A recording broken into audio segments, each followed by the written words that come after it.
The spring, an important time for everybody. For you, it's your second spring here. We've asked guys how they get used to you, just how more important is it really this time for you to get used to everybody else too? Well, the thing that's nice is that there's a familiarity with everybody, and I'm not trying to learn my left tackle's name right now, and so that's good. So those relationships have been built over the last year, but then also it's not installing what we want to do. It's in, and our guys understand it, and we can talk the 300-400 levels of what we want to get to as opposed to just the introductory. So it's been good, and these young men have been great since I've been here. I know it may seem obvious, but what are the biggest differences you see specifically with the quarterbacks of guys when you know every one of them had starting experience a year ago? I mean, how big of a difference do you see them go throughout a spring when they've had that experience in their back pocket?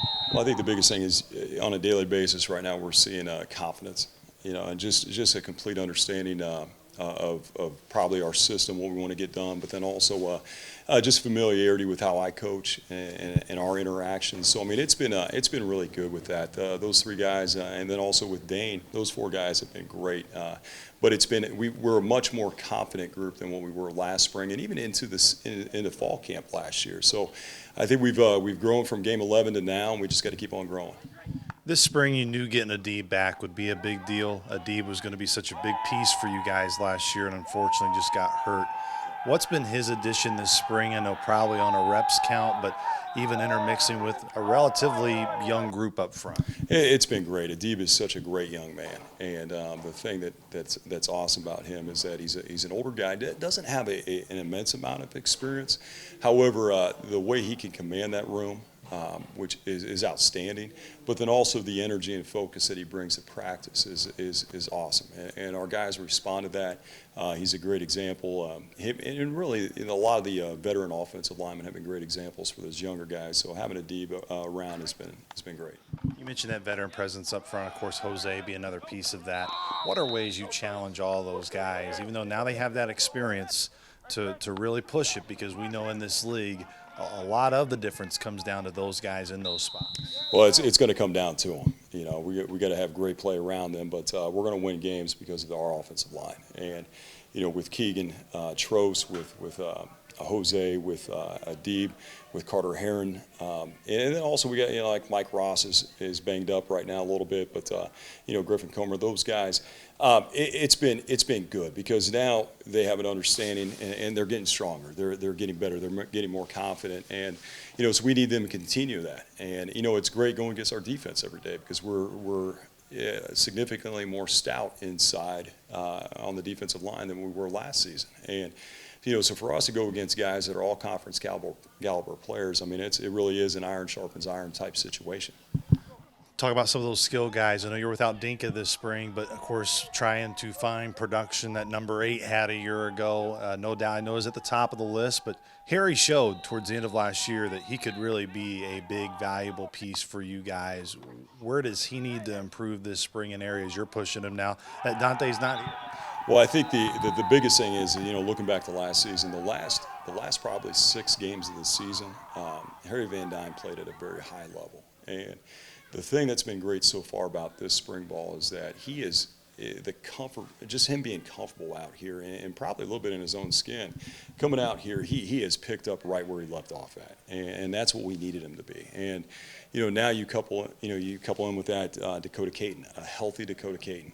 Dakota's had a great spring ball, and he's really stepped up and elevated his play probably to what ISU fans are used to back in 18 and 19. And I didn't get to see that a lot last year because he wasn't quite healthy, throughout the season and probably not as confident as he needed to be. Well, now he's made some plays these last couple of days, really throughout spring ball that we're excited about and that he's more than capable of consistently making. So we need him to continue that. But then, Kevin Barnett has had a really good spring. He has elevated his play from the season. So I know that we're losing 8. Dante is hard to replace from just an overall package perspective when it comes to his leadership, his ability, the willingness for me to be able to trust him with anything, and because of the plays that he made.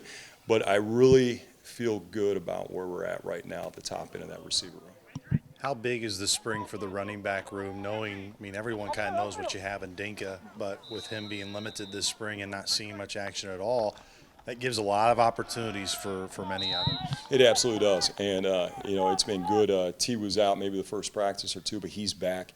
And the nice thing over the last 3-4 practices, he's continuing to stack better days on top of each other. So we need to see the growth from T, and we're expecting the growth from T that Dinka probably had from the 21 to 22 season. We need that from the 22 to 23 season with T, and we expect that. And for the other guys, we've got to find out who our 3 is, who our 4 is. Okay, who's going to help out on special teams? Who's going to be that change of pace guy, or a guy that's got to be the guy that's going to handle the ball a lot if there are some nicks that are going to happen throughout a season. So, for Plez and for Ethan Kane, for Corbin Allen, for Dawson Basinger, those guys, this is an important spring for them because when you finish up spring, you kind of got this organizational chart that tells you where you're going as into spring ball, or into fall camp, and we need those guys to finish here strong.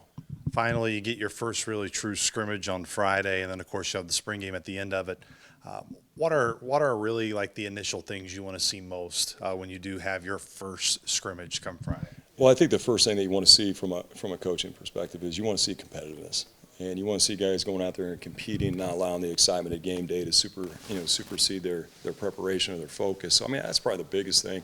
Then from there, I want to see physicality up front. I do. I want us to come off the field on Friday and feel like, some of the things that we've seen so far in spring ball that we're going to be able to run the ball, and because we're not going to do anything in this conference if we can't run the ball. And like I alluded to before, we have to be physical up front. We have to play smart, and we have to play fast. And I want to come off the field on Friday seeing 11 guys, whoever's on the field, being competitive, but then also us being able to run the football.